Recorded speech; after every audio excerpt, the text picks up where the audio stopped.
Bang, mungkin seperti apa Bang hari ini gelar perkaranya? Mungkin boleh dijelaskan Bang? Ya, alhamdulillah perkaranya kita sudah ketemu titik terang dan kita juga sudah melakukan pembicaraan tadi di gelar perkara. Intinya kita akan melakukan tes DNA bersama. Gitu. Rencananya kapan Bang? Apanya? Rencananya kapan tes DNA? Secepatnya. Untuk rumah sakit sendiri atau lokasi di mana? Belum kita tentukan. Makanya kita harus bicara sama pihaknya Reski. Artinya dari sekarang pihak WNI memang menerima untuk tes DNA? Memang dari awal kan kita memang selalu minta DNA, dari awal kan memang kita minta. Gitu.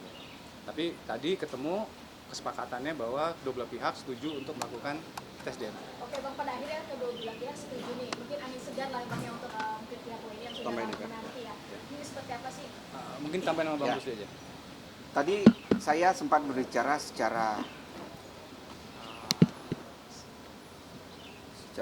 empat mata dengan Bu Ana Yuking. Saya sampaikan bahwa tentunya tes DNA ini harus sesuai dengan permintaan mereka. Mereka minta tes DNA. Saya sampaikan bahwa tentunya langkah untuk dilakukan tes DNA itu haruslah sebuah langkah yang tidak boleh banyak membuang waktu.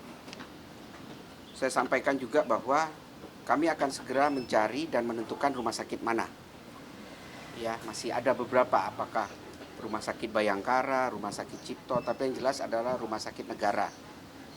Nah, sebelum kami menentukan rumah sakit, kami juga berencana akan bertemu dengan pihak Rizky untuk membicarakan secara detail konsekuensi apa yang akan terjadi apabila tes DNA itu dilakukan.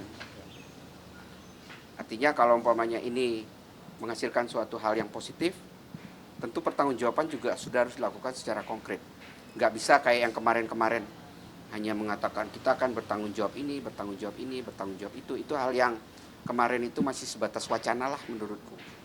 Tapi ini kan sudah mengerucut sehingga tentunya konkretisasi daripada suatu perkara ini ya harus mulai dilakukan. Mungkin dalam waktu sesegera mungkin ini kita akan ketemu dengan Bu Ana Yuking, membicarakan satu masalah di mana tes DNA mau dilakukan, yang kedua konsekuensi apa yang terjadi jikalau pertanggungjawaban itu memang dibutuhkan nantinya. Seperti itu dari saya. Mbak Weni harus hadir. Kebetulan Bu ini lagi sakit. Kan harusnya ini kan gelar perkara kan 2 minggu yang lalu ya. Dan kebetulan juga kita diberitahunya juga baru hari Selasa kalau nggak salah untuk gelar perkara yang sekarang ini. Jadi kebetulan di minggu ini kemarin itu Bu ini sakit. Jadi dia nggak bisa hadir. Hakam. Mungkin ada pesan apa yang disampaikan Weni terkait hari ini sendiri? Kalau Bu Weni sih memang sudah menyerahkan sepenuhnya kepada kita ya. Apapun hasilnya yang terbaik ya dia pasti akan jalan. Tadi ada cukup alot nggak sih Bang selama tadi dijawab sendiri? Iya pasti kan kita ditanyai, ada pertanyaan-pertanyaan dari pihak penyidik kepada pelapor dan terlapor ya. Ya pasti kan di situ kan sempat ada pembicaraan yang dikatakan kepada pihak Reski dan saya juga sempat mengklarifikasi juga. Tapi pada intinya sih kesepakatan kita ketemunya adalah dilakukan tes DNA. Jadi sudah tidak perlu lagi kita untuk berbicara mundur lagi. Sekarang kita berbicara ke depan saja untuk kebaikan anak. Berarti tadi satu ruangan dengan Reza dia Satu ruangan kita semua. Semuanya kita semua dalam satu ruangan. Dan menyampaikan kekuatan argumentasi masing-masing.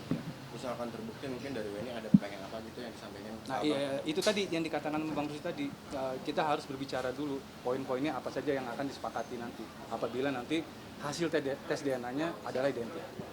Kira-kira bakal dilakukan secepatnya atau gimana mungkin? Secepatnya. Bang, terkait putusan MA nih Bang, mungkin ini jadi salah satu kendala masih Bang dengan dieksekusinya hasil putusan MA juga dijalankan lagi sama pihak Reski Aditya gara-gara tes DNA ini Bang. Oh, saya pikir bukan seperti itu cara berpikirnya ya. Artinya begini, putusan Mahkamah Agung itu adalah suatu putusan udah nggak bisa diutak-atik lagi. Ya, hanya yang menjadi persoalan putusan MA itu tentu mempunyai kadar eksekusi yang lebih soft dibandingkan kami membuka perkara ini di pihak kepolisian. Ya, artinya kami juga mengkalkulasi sedemikian rupa juga konsekuensinya.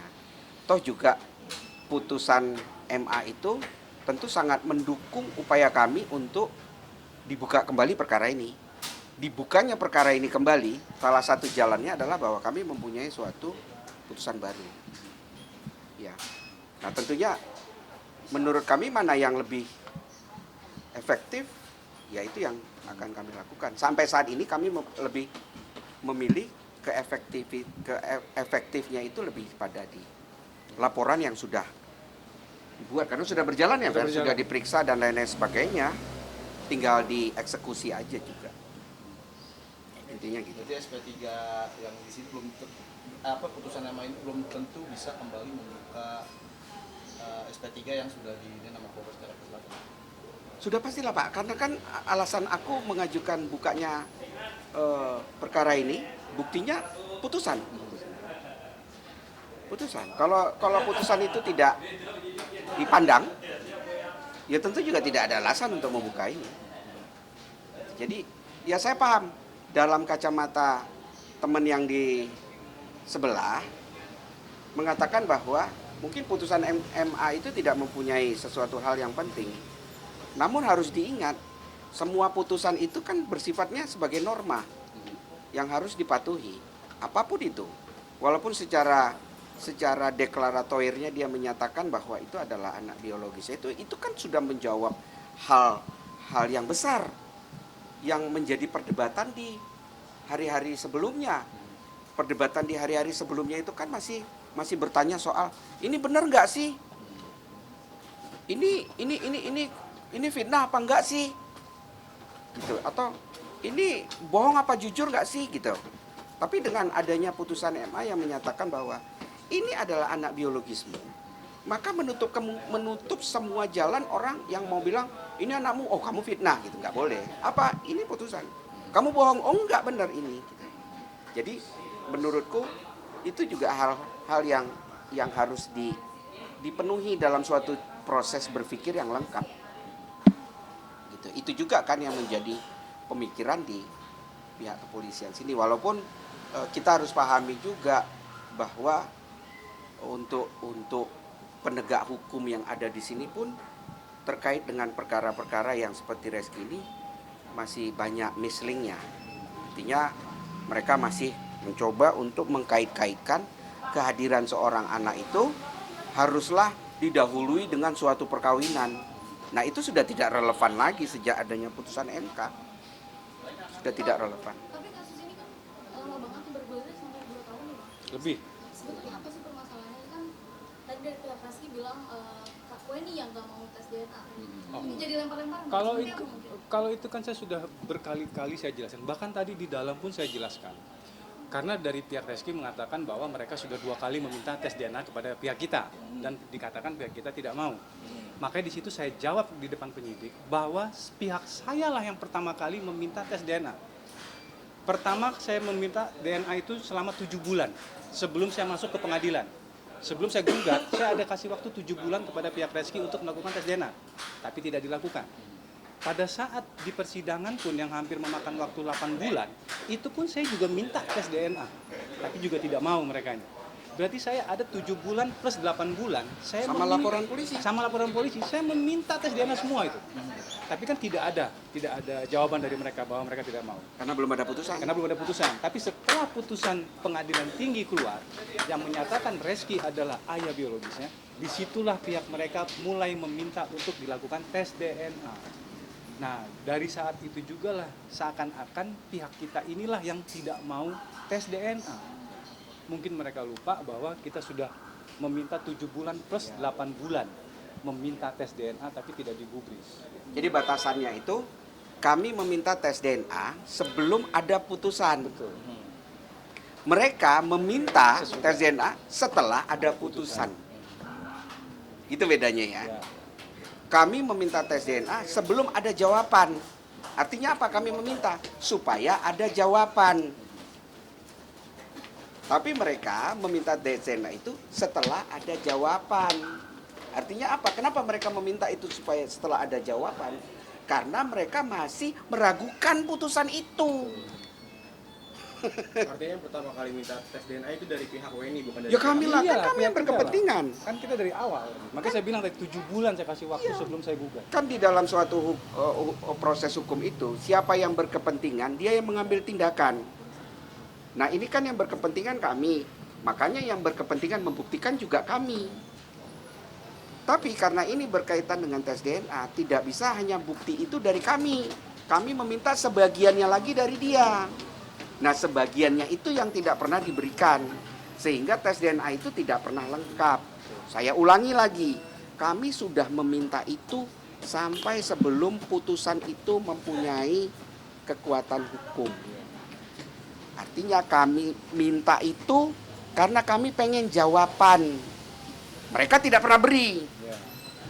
Ya. Setelah diputus, setelah ada jawaban, ya kami ngapain minta tes DNA lagi? Orang udah terjawab kok. Iya kan? Nah, barulah mereka meminta tes DNA. Kenapa mereka minta? Karena mereka masih meragukan putusan itu. Nah, jelas ya bedanya ya, motifnya jelas ya.